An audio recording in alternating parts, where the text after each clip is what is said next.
जोंनि BTR urban development आरो बिसेसकरि जोंनि क'क्राझार मिउनिसिपाल बर्डनि सिङावहाय थानाय CIDF मोनसे स्किम होननाय दङ दा बेखौ UIDF आव कनभार्ट खालामबाय दिनैहाय नैबे हाब्रुबारि ओनसोलनि रायजो राजाया गोबाव समनिफ्रायनो क्रिमेटरियाम गोथैबारि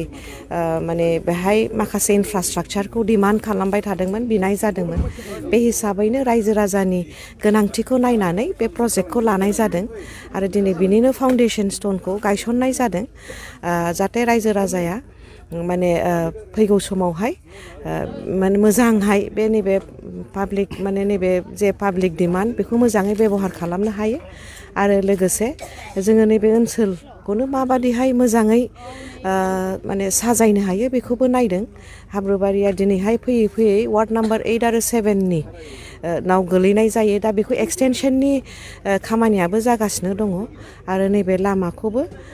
बानायनायनि खामानिया माने थाबैनो जागासिनो बे प्रजेक्टआबो आरो बाहाय गिदिरनो मोनसे कन्वेन्शन सेन्टार लाबोनायनि नैबे जे हा दंगासिनो दं कन्वेन्शन सेन्टार लाबोनायनि बे प्रजेक्टआबो जोंनि माने बिटिआरनि मानगोनां माने CEM श्रीजुत प्रमद बर' माने सारनि दैदेननायाव माने जों बाहाय कन्वेन्शन सेन्टारबो जोंनि क'क्राझार नोगोरमायाव माने नोगोराव मोननायनि सुबिदाखौ थाबैनो मोनगासिनो दङ आरो दसे परे उनावहाय जोङो क'क्राझार मेन बाजारावबो मोनसे आरो बाजारखौ जों बेखेवनायनि खामानिखौ आखायाव लादों बेयो